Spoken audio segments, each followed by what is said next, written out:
ഇവിടെ വരുമ്പോൾ വഴിക്ക് വെച്ച് എന്റെ ഒരു സുഹൃത്ത് എനിക്ക് മഹാനായ കാന്തപുരം ഉസ്താദിനെ കടുത്ത ഭാഷയിൽ ചീത്ത പറഞ്ഞ് നിന്ദിച്ചുകൊണ്ടുള്ളൊരു നോട്ടീസിന്റെ ചുവടെ മഹാനായ കണ്യത്തുസ്താദിനെ പറ്റി ഇങ്ങനെ എഴുതി കണ്ടു: സമസ്തക്കെതിരെ കേസ് കൊടുത്തവരെ അള്ളാഹു മുഖം കെടുത്തട്ടെ. കണ്യത്തുസ്താദിന്റെ പ്രാർത്ഥനയ്ക്ക് 25 വർഷം. ഇന്നാ ലില്ലാഹി വ ഇന്നാ ഇലൈഹി റാജിഊൻ. മഹാനായ കണ്യത്തുസ്താദ് ബോധത്തോടെ അങ്ങനൊരു പ്രാർത്ഥന നടത്തൂല എന്ന് ഏത് പണ്ഡിതനും അറിയാം. കാരണം അല്ലാഹുവിന്റെ റസൂലിന്റെ നാവ് കൊണ്ട് ശക്തമായി വിരോധിച്ചൊരു സംഗതിയാണ്. മുഖം കെടുത്തട്ടെ എന്ന് പ്രാർത്ഥിക്കാൻ പാടില്ല. അതറിയാത്ത ജാഹിലല്ല കണ്യത്തുസ്താദ്, മറിച്ച് കേരളം കണ്ട പണ്ഡിതന്മാരുടെ ഗുരുവര്യനാണ്.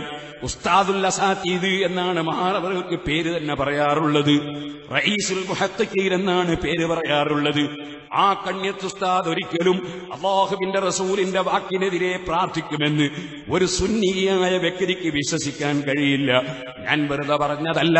ഇമാം ബുഖാരി റളിയല്ലാഹു അൻഹു കിതാബ് അദ്ബുൽ മുഫ്രദാണിത്.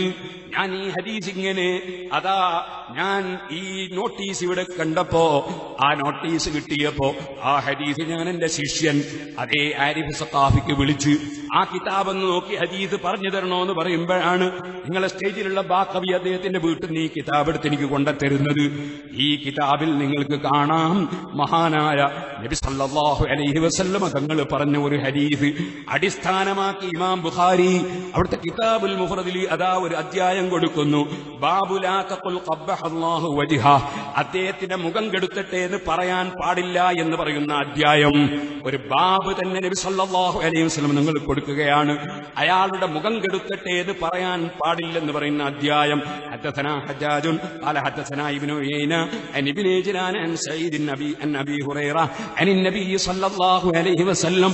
അല്ലാഹുവിന്റെ റസൂൽ സല്ലല്ലാഹു അലൈഹി വസല്ലം തങ്ങളിൽ നിന്ന് അബൂ ഹുറൈറ റളിയല്ലാഹു അൻഹു വഴിയായി ഇമാം ബുഖാരി റിപ്പോർട്ട് ചെയ്യുകയാണ്.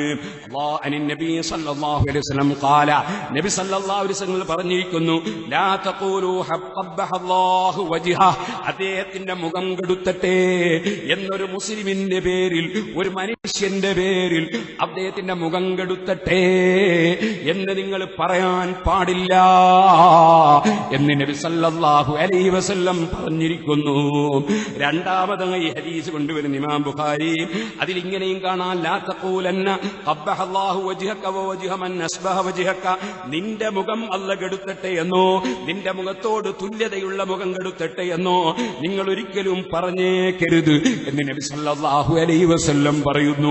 മഹാനായ കണ്യത്തുസ്താദ് ഇമാം ബുഖാരിയുടെ അദബുൽ മുഫ്രദ് കാണാത്ത ആളാണെന്ന് പറയാൻ നമ്മളെ കൊണ്ട് പറ്റൂല. അതുകൊണ്ട് മഹാനായ കണ്യത്തുസ്താദ് ബോധത്തോടുകൂടി അങ്ങനെ ഒരു പ്രാർത്ഥന നടത്തിയെന്ന് നിങ്ങളാരും വിശ്വസിക്കരുതേ മുസ്ലിമീങ്ങളെ. അതേ ഇബ്ലീസിന്റെ ശത്രുക്കളായ 15 കക്ഷികളെ ഇബ്ലീസ് തന്നെ പറഞ്ഞ കൂട്ടത്തിലൊരു കക്ഷിയാണ് ആലിമുൻ മുതഖസ്സിയുൻ, ഭക്തിയുള്ള പണ്ഡിതൻ. അത്തരത്തിലുള്ള ഭക്തിയുള്ളൊരു പണ്ഡിതനായിരുന്നു മഹാനായ കണ്യത്തുസ്താദ്. റസൂലുള്ളാഹിക്കെതിരെ ചെയ്യൂല അങ്ങനെ പ്രാർത്ഥിച്ചുവെന്ന് മഹാനായ കണ്യത്തുസ്താദിനെ സംബന്ധിച്ച് 25 കൊല്ലമായി പ്രാർത്ഥിച്ചിട്ടെന്ന് ആരെങ്കിലും പറയുന്നുണ്ടെങ്കിൽ അവർ കണ്യത്തുസ്താദിന്റെ ശത്രുക്കളാണ്, ആലിമീങ്ങളെ ശത്രുക്കളാണ്, ഇബ്ലീസിന്റെ മിത്രങ്ങളാണ്. മുസ്ലിമീങ്ങൾ ഗൗരവത്തോടെ കാണണം.